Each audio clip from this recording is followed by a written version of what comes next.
이런 이야기하죠. 시험이 없으면 그거는 죽은 사람이라고 이야기합니다. 그러니까는 시련과 시험은 여러분 나쁜 의미가 아니라 하나님께 우리가 반드시 거쳐가야 될, 하나님과 우리 사이에 한 번은 반드시 있게 되는 것이 이 시험입니다.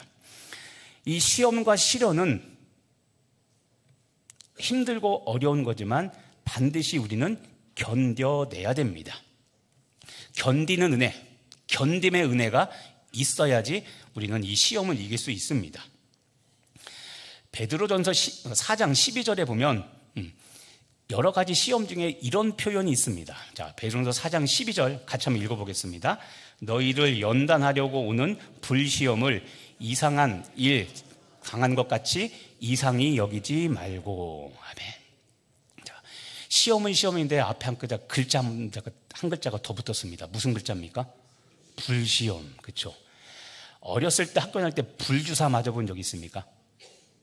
저도 여기 어깨에 불주사 맞은 자국이 있습니다. 요즘은 그게 없는데 예전에는 그렇죠. 이게 보면 팔뚝에 오른쪽이든 왼쪽이든 보면 불주사 자국이 있을 겁니다. 괜히 불자 때문에 쫄았죠. 사실 일반 주사하고 똑같아요. 그렇게 아프지 않은데 우리는 마치 막 죽을 것 같이 아플 거 생각했는데, 왜냐하면 이름 때문에 그렇습니다. 불주사. 불자가 들어가가지고 마치 맞으면 불에 데인 듯한 아픔을 느낄 것 같은. 근데 시험도 보니까 불시험이 있습니다. 불시험. 자, 너희를 연단하려고 오는, 연단은 훈련입니다. 자, 너희를 훈련시키려고 하나님께서 우리에게 불시험을 보내십니다. 그런데 자, 이 불시험을 이상한 일 당하는 것 같이 이상히 여기지 말라고 이야기합니다. 자, 신앙생활 중에 원치 않지만 이와 같이 불시험 같은 견디기 힘든 고난과 큰 시련이 반드시 있습니다. 그런데 하나님은 뭐라고 말씀하시냐면 이 불시험을 이상한 일 당하는 것 같이 이상하게 여기지 말라고 말씀합니다. 이 말은 반드시 불시험이라 할지라도 우리 그리스도인들은 승리하게 되어 있습니다. 오래 전에 했던 말씀 중에 여러분 승리의 확신 기억하십니까? 고린도전서 10장 13절 말씀. 무릇 감당할 시험밖에는 너에게 당한 것이 없나니, 두 가지입니다. 너희가 감당치 못할 시험당함을 허락하지 않으셨고, 또 하나 시험 당할 즈음에 피할 길을 내사 너희로 능히 감당하게 하시느니라. 그러니까 시험은 반드시 이깁니다. 그게 하나님의 약속된 계획입니다. 불변의 섭리입니다. 시험은 이길 수 있는 이유가 뭡니까? 고린도서 10장 13절 말씀에 의하면 첫 번째는 감당할 시험밖에 당한 것이 없습니다. 그러니까 조금 전에 그랬잖아요. 시험 그랬는데 앞에 불자가 더 붙어서 정말 죽을 것 같은데, 여러분 우리가 이기지 못할 시험은 없습니다. 그게 성경에서 말하는 시험입니다. 그리고 두 번째, 시험 당할 즈음에 무슨 길? 피할 길. 그렇죠? 피할 길을 내사 너희로 능히 감당하게 하신다고 했기 때문에 시험은 절대 이상하거나 어려운 것으로 여기지 않아야 됩니다. 자, 요즘 시험 당하는 거 있습니까? 기억하십니까? 시험은 세 가지라고 그랬죠. 하나는 그렇죠. 헷갈리는 게 뭐냐면 시험이라고 한글에 번역됐는데 영어 성경에 보면 temptation, 유혹이라는 게 있다고 했습니다. 유혹. 자, 시험은 하나님이 하실 수도 있고 마귀가 할 수도 있습니다. 그래서 시험이 닥치면 이게 하나님께서 나의 믿음을 시험하시려고, 나의 믿음을 테스트하시려고 하는 시험인지 아니면 마귀가 나를 쓰러뜨리려고 하는 유혹인지를 분별을 해야 됩니다. 그런데 이거는 마귀가 항상 그럴싸한 것으로 우리에게 오기 때문에, 우리에게 그 시험을 가지고 오기 때문에 우리가 육으로 반응하지 말고 또 지성으로만 반응하려고 하지 말고 믿음의 눈을 들어. 자, 주위를 둘러보면 아무도 없는 듯. 무슨 눈을 들어요? 믿음의 눈을 들면 보이는 분 계신, 이야기 찬송했잖아요. 그렇죠? 믿음의 눈을 들어 봐서, 그래서 지금 내가 당하는 시험이 이것이 하나님이 아브라함과 같은, 아브라함같이 나에게 상급을 주시려고 하는 시험인지 아니면 마귀가 하는 시험인지를 잘 분별해서 그거에 따라서 나의 반응을 결정해야 됩니다. 나의 반응. 마귀의 시험에 자꾸 반응하면 넘어갑니다. 마귀의 시험에는 반응하지 않으셔야 돼요. 욱하지 말아야 되고 괜히 혈기 부리지 말아야 되고. 자, 어쨌든 확실한 것은 하나님도 지금 말씀하시기를 시험, 불시험과 같은 것이 오면 그 불시험 당하는 것을 이상하게 여기지 말고 참고 견디라는 겁니다. 어떻게 반응하느냐? 그 다음 13절을 보시죠. 13절. 이상히 여기지 말고 13절. 오히려 너희가 그리스도의 고난에 참여하는 것으로 즐거워하라. 자, 불시험, 어마어마한 시험이 왔는데, 자, 보니까 이거 하나님께서 나에게 상급을 주시려고 하는 그런 시험인 겁니다. 그러면 그리스도의 고난에 참여하는 것으로 즐거워하라고 이야기합니다. 시험이 왔을 때 어떻게 한다? 즐거워한다. 네, 이게 중요합니다. 우리는 이 말씀에 순종해서 불시험이 왔을 때 잘 견뎌야 되고 끝까지 견디면서 즐거워해야 됩니다. 자, 시험을 즐거워한다. 잊지 마시길 바랍니다. 왜냐하면 이렇게 잘 견뎌야 그 다음 이는 그의 영광을 나타내실 때 너희로 즐거워하고 기뻐하게 하려 합니다. 자, 하나님의 영광을 나타날 때 우리가 기뻐하고 즐거워한다. 상급이 있다는 겁니다. 시험을 통과하면 반드시 하나님께서 우리에게 주시는 상급이 있습니다. 자, 여러분 기억하시길 바랍니다. 견딤의 크기가 쓰임의 크기를 결정합니다. 믿으십니까? 시험이 왔을 때 견뎌내야 됩니다. 이 견딤의 크기가 내가 하나님께 쓰임받는 크기를 결정합니다. 도자기를 구울 때 1000도씨에 굽는 것과 1500씨에 굽는 것과 2000도에 굽는 그릇은 강도가 달라집니다. 다 아시겠지만 1000도에 구운 그릇이 강할까요? 1500에 구운 그릇이 더 강할까요? 1500, 그렇죠? 그럼 1500이 더 강할까요? 2000이 더 강할까요? 이건 우리에게도 똑같이 적용됩니다. 똑같이 불시험입니다. 불가마에 그릇을 놓고 그릇을 굽는데 1000보다는 1500, 1500보다는 2000도씨가 더 강한 것처럼 우리도 시험이 올 때 아까 시험은 반드시 승리로 끝나게 되어 있으니까 헛된 생각하지 말고 피해가려고 하지 말고 부딪혀서 믿음으로 우리가 반응했을 때 통과하면 우리는 견딤의 크기가 결국 나의 쓰임의 크기를 결정하는 겁니다. 자, 태어날 때부터 좋은 그릇 이런 게 아니라 하나님께서는 우리에게 똑같은 환경과 똑같은 시험을 주시고 거기에 견뎌내는 사람들에 따라 우리에게 사명을 맡기시는 겁니다. 그렇게 본다면 작은 그릇으로 만들었다고 불평불만할 것이 아니라 내가 나의 그릇의 크기를 믿음의 크기를 키워야 되는 겁니다. 또 하나 견딤의 기간이 결국 쓰임의 기간을 결정하는 겁니다. 하나님 탓이 아니라 나의 믿음의 문제인 것을 우리가 간과하지 않으셔야 됩니다. 좀 전에 말씀처럼 여러분, 그리스도의 고난에 참여하는 것으로 즐거워하라고 그랬죠. 그의 영광을 나타낼 때, 재림의 때도 해당되지만 하나님께서 내가 시험 테스트를 통과하고 나면 그때 비로소 나에게 찾아오셔서 이제 나에게 합당한 상급을 주십니다. 그때 우리의 믿음의 크기가 더 크게 되는 은혜를 누리게 되죠. 그래서 여러분 우리가 시험이 올 때는 반드시 낙심하지 말고 잘 견뎌서 믿음으로 통과하기를 간절히 바랍니다. 자, 그럼 여러분 고난을 견디는 힘은 어디에서 올까요? 고난을 견디는 힘. 고난을 견디는 힘은 인내하며 감사할 때 생깁니다. 불시험이 왔습니다. 보통 불시험이라고 말할 수 있는 것들은 터무니없는 일들입니다. 말도 안 되는 일입니다. 내가 하나님께 충성하고 봉사하고 어느 때보다도 거룩하게 살았는데 그때 꼭 원하지 않는 일들이 발생되는 겁니다. 그래서 필요한 게 뭡니까? 인내하며 감사할 때 그때 우리는 고난을 이길 힘을 얻게 됩니다. 특히 감사라는 것을 여러분 잘 생각해 보시기 바랍니다. 감사. 감사는 고난에 하기 힘든 일이죠. 그래서 감사가 위대한 겁니다. 다 아는 이야기지만 실제 인내하며 감사하는 삶을 살아가고 있는가? 자,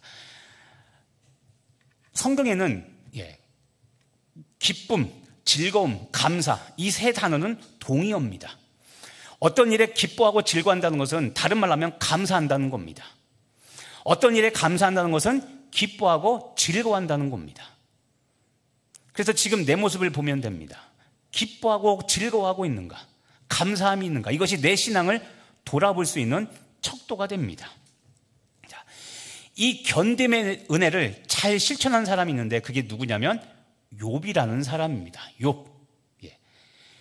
욥은 첫 번째 무엇을 잘 견뎠냐면 상실의 아픔을 잘 견뎠습니다. 상실의 아픔. 자, 상실, 무언가 잃어버린다는 것이죠. 내 안에 채워져 있는 것 중에 뭔가 빠져나간다는 겁니다. 자, 여러분, 욥은 상실의 아픔을 겪었습니다. 제일 먼저 잃어버린 게 무엇이었을까요? 재산이었습니다. 재산과 건강을 그리고 자녀를 잃어버렸습니다.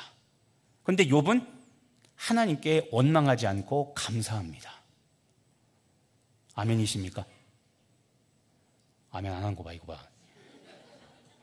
재산 들어가니까 아멘 안 나오죠. 자녀 들어가니까 더더욱 아멘 안 나오죠. 그렇죠?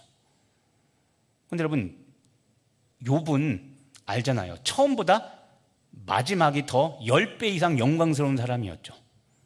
자, 상실 중에 지금 한 것처럼 재산과 자녀 가장 내가 애지중지하는 것들입니다. 그런데 그것을 하나님께서 모두 다 가져가셨습니다. 요즘 여러분이 겪고 있는 상실의 아픔이 있습니까? 상실의 아픔이 있다면 욥처럼 하나님께 감사로 반응하시길 바랍니다. 그게 내 믿음을 키우는 겁니다. 또 욥이 잘 견딘 게 있습니다. 두 번째 뭘까요? 비난과 오해를 잘 견뎠습니다. 비난과 오해. 자, 비난과 오해 누가 있을까요? 친구. 또 우리가 잊기 쉬운 사람이 있습니다. 친구만 아는데 그쵸, 마누라입니다. 마누라. 자, 욥의 아내와 친구가 비난하고 오해하죠. 친구들은 알죠. 정죄하죠. 네가 죄졌으니까 그런 거야. 가장 쉬운 답입니다. 그리고 가장 정답에 가까운 이야기. 또 죄졌으니까 그래. 근데 아내도 네 하나님이 살아계시다면 이럴 수 있느냐고 아내도 하나님을 저주하고 욥을 저주하죠. 그런데 그 비난과 오해를 욥이 끝까지 잘 견뎌냅니다. 특히 아내와 친구 공통점이 있습니다. 가장 가까운 조력자입니다. 그리고 나를 가장 잘 아는 사람입니다. 자, 비난과 오해가 왜 힘드냐면 나를 잘 아는 사람인데 다른 사람들과 똑같은 말 할까? 이것 때문에 상실의 아픔이 생기는 거죠. 상실. 다른 사람은 뭐라 할지라도 아내는 내 편이 되어야 되는데 남편이 됐죠. 남편. 여기서 남편이 뭔지 알죠? 남의 편. 그렇죠? 예.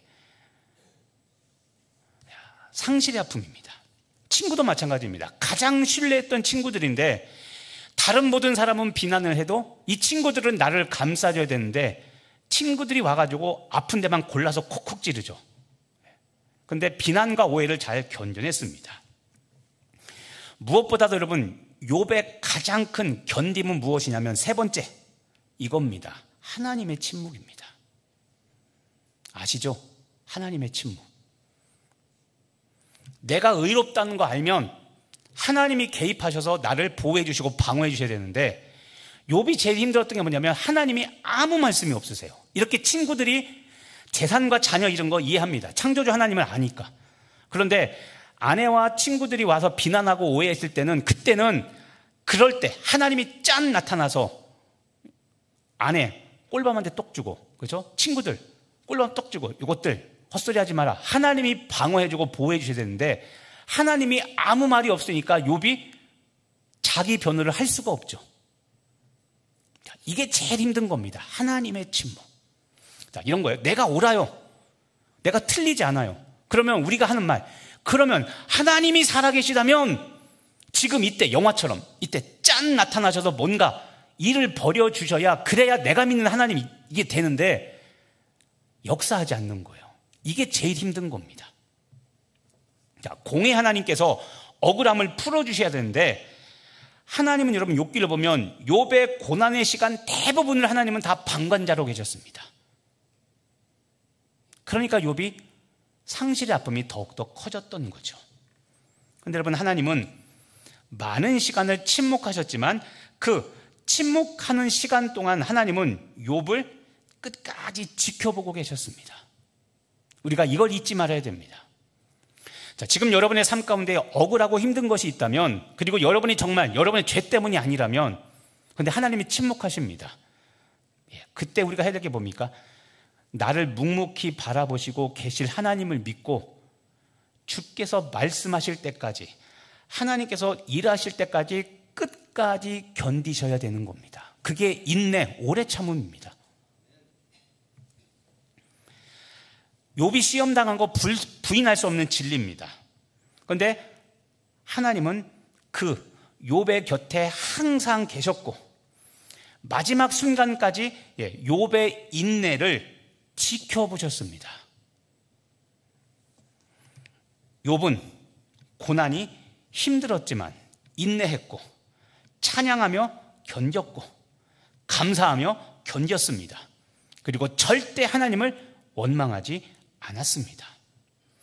이런 견딤이 있은 후에 욥의 억울함이 풀어졌고, 욥의 믿음이 증명되었고, 그리고 마지막 순간에 하나님의 은혜가 주어졌습니다. 자, 잊지 마시기 바랍니다. 제가 종종 이야기했죠. 자, 따라해 보겠습니다. 그리스도인의 승리는 최후의 승리다. 예, 잊지 마시길 바랍니다. 그리스도인의 승리는 항상 최후의 승리입니다.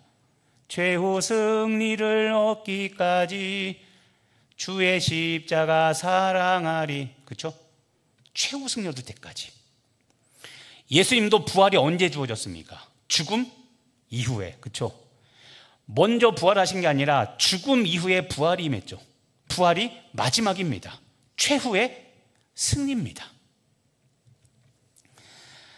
오늘 야고보서 1장 12절을 다시 한번 보시길 바랍니다. 자, 시험을 찾는 자는 복이 있나니 이는 시련을 견디어낸 자가 주께서 자기를 사랑하는 자들에게 약속하신 생명의 면류관을 얻을 것이기 때문이라. 자, 어떤 자가 복이 있습니까? 시험을 참는 자. 네. 기도 많이 하는 자, 충성 봉사자, 뭐 다 맞습니다. 좋은 사람인데, 자, 복이 있다고 성경에 말한 몇 구절 중에 특이한 게 무엇이냐면 시험을 참는 자, 견디는 사람이 복이 있다고 했습니다. 근데 한번 보세요. 시험을 견디는 거 쉽습니까? 어렵습니까? 어렵죠. 복은 받기 원하죠. 시험 없이 복 받았으면 제일 좋겠죠. 그런데 말하지만 그게 기복신앙인 겁니다. 십자가 없이 여러분 복은 주어지지 않습니다. 자, 견딘 후에 시험을 참는 자, 견디는 거죠. 자, 시험을 견디는 자에게 주어지는 복이 무엇입니까? 약속하신 생명의 면류관을 얻는 겁니다. 면류관, 생명의 면류관도 마찬가지입니다. 사는 동안 면류관 받습니까? 죽어 천국에 가면 받습니까? 그렇죠. 죽어 천국 가면 받죠. 이것도 최후의 승리입니다. 성경은 그래서 마지막까지 견디고 참는 자가 승리한다고 말하고 있는 겁니다. 요즘 인생의 문제가 무엇이고 여러분의 신앙의 문제가 무엇입니까? 시험이 이런 거 중요한 것이 아니라 내가 예수 그리스도 안에서 잘 참고 견디고 있는가를 여러분 주목하시기를 바랍니다. 없다면 시험을 이기고 힘을 달라고 기도하시고, 오늘 욥과 같이 상실의 아픔을 느낀다 할지라도 욥만큼 잃어버린 거 없으면 나는 아직 덜 됐구나 생각하시고 끝까지 참기를 바라겠습니다. 자, 옆에 분에게 이렇게 인사하겠습니다. 최후의 승리를 얻을 때까지 인내하십시오. 한 주간 그 믿음 가지고 살아가기를 원합니다. 우리 같이 찬양하고 기도하겠습니다.